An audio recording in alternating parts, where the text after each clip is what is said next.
Hello everyone, welcome back. Today we're going to be talking about the 11.5-inch AR pistol and shooting it out to 500 yards. And this is off of a comment that came out of a previous video that I did. Why on earth would you want to use an 11.5-inch to 500 yards? I mean, obviously in the video I was shooting it. I got something like a 2.6 MOA at 500 yards. I've got 2.8 MOA at 500 yards. So I've done it a bunch of times. I can make hits to 500 yards using the red dot and magnifier. In the last video, the focus on that is why the red dot and magnifier might be beneficial over a scope such as this 2.5 to 20, right, which has more magnification. And one of the things I discussed is, yeah, this has more magnification, but with this type of a scope, you gotta sit there and adjust the parallax, and then you gotta dial up. So there's more work involved with getting on target at distance, which means there's more time involved. Okay, so the other thing that came out is, how about an LPVO, right? With the LPVO, there's no parallax adjustment, there's no dialing up, okay? But the issue with the LPVO is that you still got to start in one magnification, get on target, use your throw lever to then dial up and take your shots. So you still have that little bit of a delay, and also with the LPVO, and definitely with the 2.5 to 20, right? When you go down to your lowest magnification, which is 1x here, 2.5 in the other one, this is never going to be as good as a red dot in CQB distance, right? The red dot is always going to be better, okay? So that's what the last video was about. So let me put this down. So in this video, it's like, fine, yes, okay. So you flip the magnifier off. We all accept that the red dot is better, right? The magnifier allows us to quickly, to basically quickly go from 1x to 6x back to 1x. We're not sitting there adjusting parallax. We're not dialing up on this, so I'm able to get shots off faster. Okay, so all right, so that was the last video. So now in this video, it's like, okay, fine, red dot magnifier. There's some advantages to that, but why an 11.5-inch? Why not go to a 16-inch? Okay, why would I want to do this now? The first thing, right? And this is probably the most important thing, is that this 11.5-inch AR pistol is a pistol, right, that is covered under my carry permit, okay? So that's important because I can keep this loaded in my truck, okay, because it is a legal pistol, okay? So that's an important distinction. Yes, I think the NFA is unconstitutional. This idea of SBRs shouldn't even exist, but as it stands right now, this has a special classification as a pistol, which allows me to keep it loaded in my truck, right? Ideally, that shouldn't be an issue, right? I should be able to just keep any rifle loaded in my truck, but as it is right now in this state, in Pennsylvania, I can't do that with a rifle, but I can do it with this. So the question now becomes, okay, why would I want to keep an AR pistol loaded in my truck? What type of situation am I envisioning, right, where I might have to be shooting at 500 yards, right? Because this is really what the focus is here, right? Shooting 11.5 inches to 500 yards, okay? So one of the first arguments that people will typically make is, listen, in an SHTF situation, all the rules, all the laws are out the window. Do whatever you want, carry whatever gun you want. And what I'm going to say that is, you don't necessarily know if that's true, right? Because the nature of SHTF is that you are not going to have access to all the information, okay? So where you are, you might think that it's the apocalypse, right? And, this is the end of times and we're not going back. And you might find out a day or two later that, you know what, it wasn't quite as bad as you thought it was, okay? Or you might find that, okay, there's a gradual escalation where, things start off like somewhat somewhat just a little bit out of control, but then they escalate, right? Where you start off thinking, there's no way I would ever need to make a 500-yard shot. and then all of a sudden you've got like a road warrior type of society, and you find yourself needing to make 500-yard shots. Okay, so that's just the nature of SHTF. You don't know how fast it's going to degrade. You don't know if it has actually gotten to that level, or if it's just your perception, or if it comes back. So you can't just assume that all laws are out the window, right? Because you're just not going to have that information immediately while it's happening. So that's a reason, right, why you may, at least for the start of it, you may want to stay within the law, right? And the AR pistol would allow me to do that. So I have a legal pistol that I can carry loaded, and yet I have the capability to shoot out to 500 yards. Okay, so that's the number one reason. Okay, now the other reason is that it is easy. It is smaller. It is a lot easier to carry and maneuver and manipulate. Right. So because this is 11 and a half inches. Now with the muzzle device, it comes out to 14 and a half inches, right? And this muzzle device is really beneficial because it really does bring the sound down, because AR pistols tend to be very loud. So this brings it down to a level that is really comfortable to shoot. It also does a great job of covering up the muzzle flash. So I've shot this at night. There's very little muzzle flash.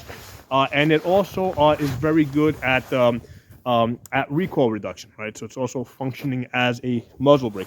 So the great thing about this setup over here, right, because it's only 11 and a half inches, okay, I can have a rifle light on here. I can have the muzzle device. I can have the bipod. I can have the front. I can have the iron sights. I can have a bubble level here, right? And I can still hold this comfortably in one hand, right, and do mag changes, right? And because the total length, right, I've got the bipod slightly extended here, but when I shorten up the bipod legs here, right, I am now at 14 and a half inches, right? What's happening is, and this is one of the things that you should do, like sling on your rifle and do stuff around your house, right? Like cook, or in my case here, I do stuff like, maybe I'll shovel some snow or something, right?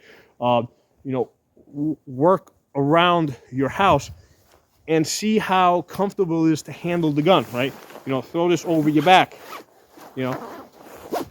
sling it, and then go, I don't know, mow your grass or something. Okay? Obviously, make sure you're in an area where that's not an issue. But like here, I'm pretty isolated, so I can do stuff like that.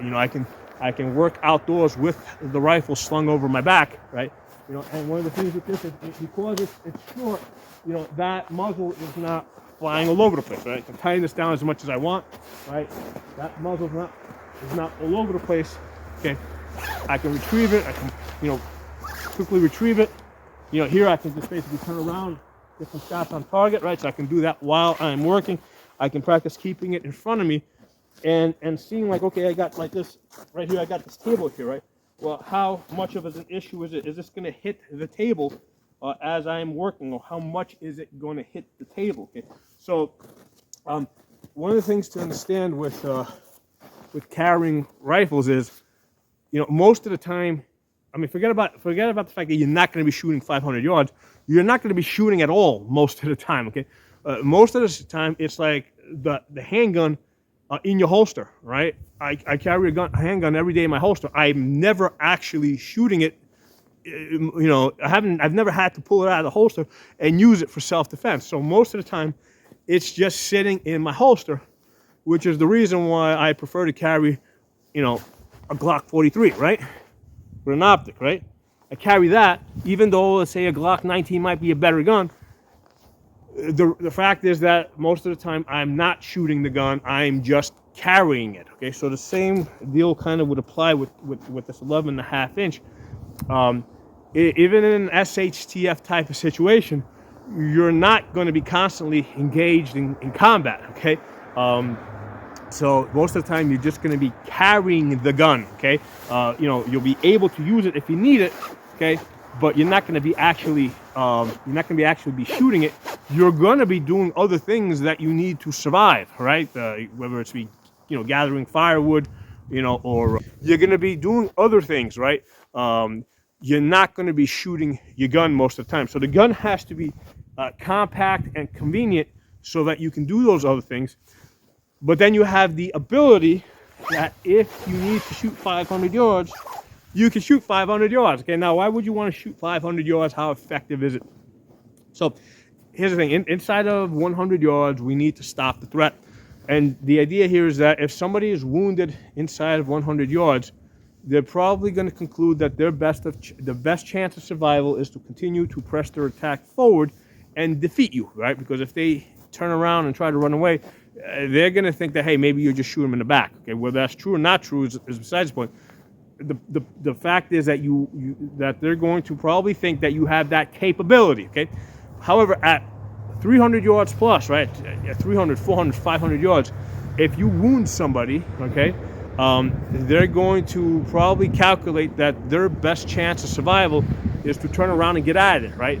Somebody that's wounded at 500 yards, right, is not going to continue to charge forward 500 yards to try and defeat you. Okay, so that's an important thing to understand with like the effect that we're looking for. Okay, now an interesting question that was brought up in the comments with the this 11.5 inch.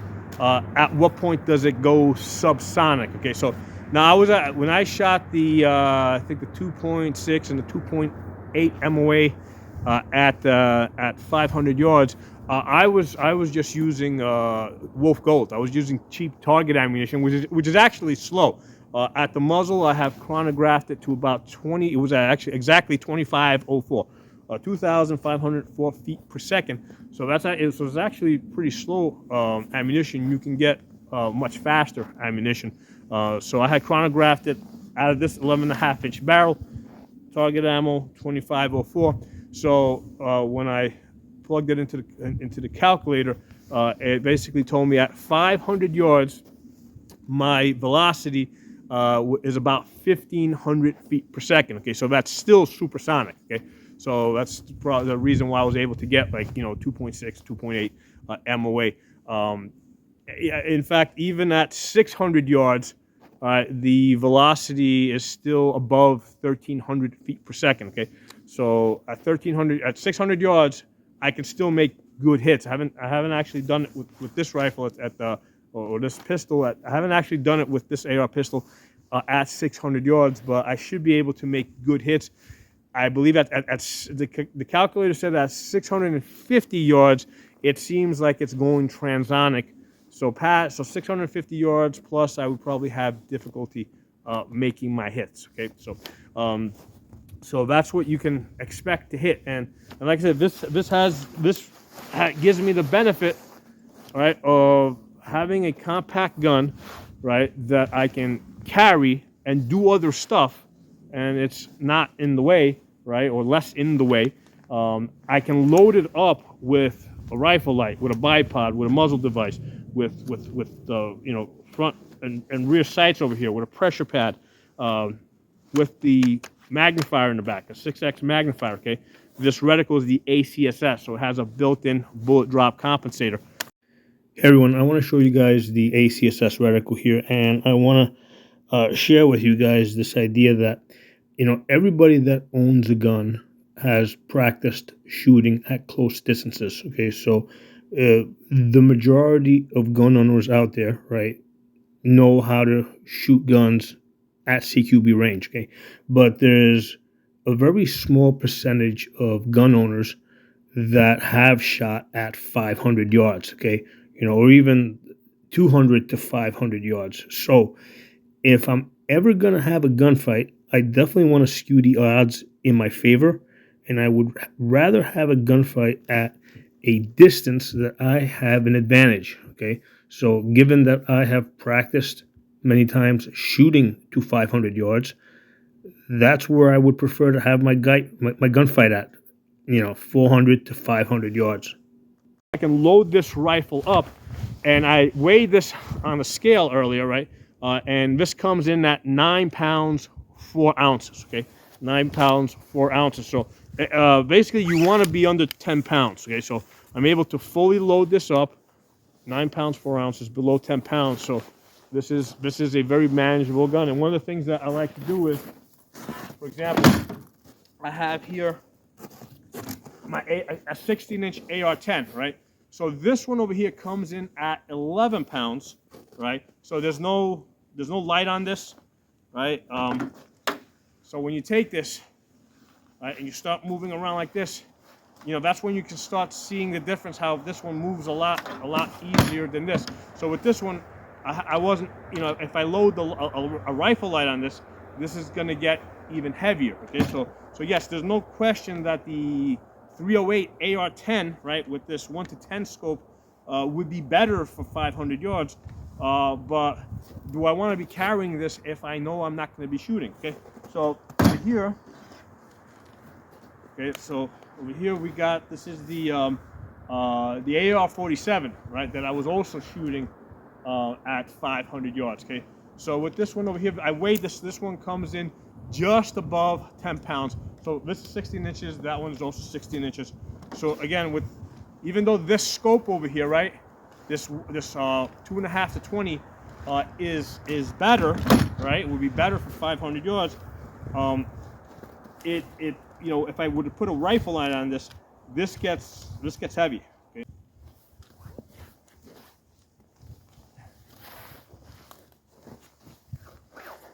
So with this 16-inch barrel, right, you can see I'm hitting the table, right? So with the 16-inch barrel, I got a heavier rifle, and the reality is, see how it's hanging lower on my leg at 16 inches? So the reality is that if I start doing stuff, that muzzle is going to start hitting things, right? So so it's a 16-inch barrel. With the flash hider, it comes out to about 18 inches. So that's only about 3.5 inches shorter, right? But, you know, as far as it not hitting your leg, not hitting the table, that makes a difference, right? And then when you throw this over your back,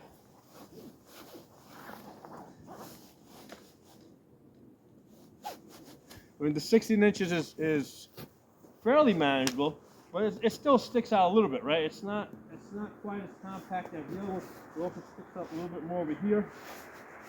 Right, so the longer gun is going to stick out more. So again, this all comes back to, even like in an SHTF type of situation, you're not like a soldier, right? You're not like special forces. You're gonna be doing other stuff to survive besides shooting guns. Okay? So here I've got a 5.56 gun, 16 inches. This is with an LPVO on it. So with the 16 inches, now both of these weigh in at about 9 pounds 4 ounces. So the way this one works over here, even though with the 16-inch barrel, and I just put on the light in the front over here just for weight so I can weigh it, okay? So normally I'd probably put it on the side here with the LPVO, but I just wanted to get the weight on there for weighing it. So this comes out to about the 16-inch barrel is going to come out to about 18 inches with your flash hider.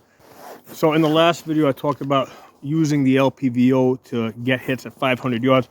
You have to start off from 1 power so you can get on target. Then you dial up, take your shots, and then remember to dial down, okay? So so with the LPVO, the dialing back and forth, that throw lever actually, you know, it does add time, because the throw levers and the magnification dials, they typically have some resistance because you don't want it moving while you're shooting, okay? As opposed to the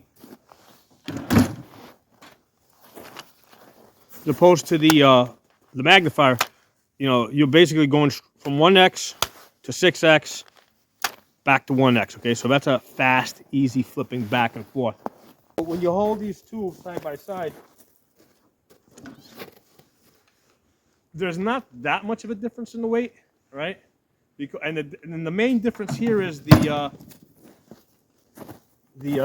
muzzle device, right? This muzzle device here, in order to quiet the gun down, does add some weight. So these two do kind of balance out a little bit as far as being able to hold these. But then again, I'm gaining about 300. It's 3.5 inches shorter. So even though they kind of balance the same, okay, that 3.5 inches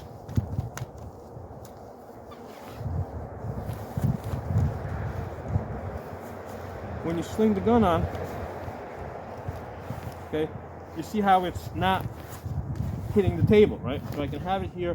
I can do stuff. It's less likely to hit the table. So that's a pretty big convenience. You know, if you're actually working with the gun and doing stuff, okay. And then if you throw this on your back,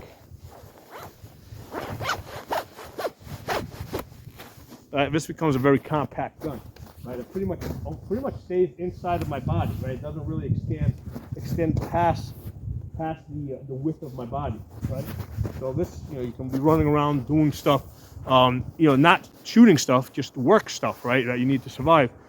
And this is going to be a lot. I think it's going to be a lot more easier to work with. Right? And again, it's not likely that you'll be doing a lot of shooting at 500 yards. But if you need to do shooting at 500 yards, you're able to with this. And that's one of the things I needed to test out. And I've done it before. I've had this out to 500 yards. But I wanted to have it, I wanted to test it out again recently. So it works. Yes, other guns, the 308 is obviously a better choice. But it's also a heavier gun. Okay, so a couple of things for you guys to think about. Let me know what you guys think. I'll talk to y'all soon. All right, we're going to shoot the 500 yards again with the Palmetto 11.5 inch. Tighten this up. I had loosened that up earlier for my cant.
All right, so this time it looks like we got 4 out of 5 on the paper. Looks like the wind shifted. It was blowing them to the left a little bit because we got one in the middle. And maybe the wind, you know, we got a shift because then I got 3, because that's where the other ones landed, right? The ones with the circle are the 5 that I landed and I shot earlier. I think that was a total of 5 for 17 inches. Yeah, we got 5 at 17 inches at 500 yards earlier. This time we got 4 impacts. The 4 are at 15 inches. We got 15 inches, and then one got blown to the left there. So we had a wind shift, but still, man, 500 yards, 15 inches is damn good. And with the first 5 that I did, I mean, if I dropped the 5th one, which I'll usually do, I'll look at 4 out of 5. I'm at 14 inches. So we're getting pretty consistent, you know, 4 out of 5 for 15, you know, for about 14-15 inches with this Wolf Gold out of the 11.5 inch barrel. Yeah, 14 inches with the ones I just shot. That is pretty damn good, I think, with the you know, Wolf Gold 223. Basically I was using the Holosun 503G ACSS. It's got the chevron, got a horseshoe, chevron, and 3 dots underneath it for your holds. So at 400 yards, basically, I was holding with the first dot at the top of the paper. I saw I was impacting low, so what I did at 500 yards, I used the second dot, and that went on top of the paper. And then that dropped them about, I think it was like 20 inches. It's dropping them about 20 inches low. And it's doing it pretty consistently. Yeah, about 20 inches low.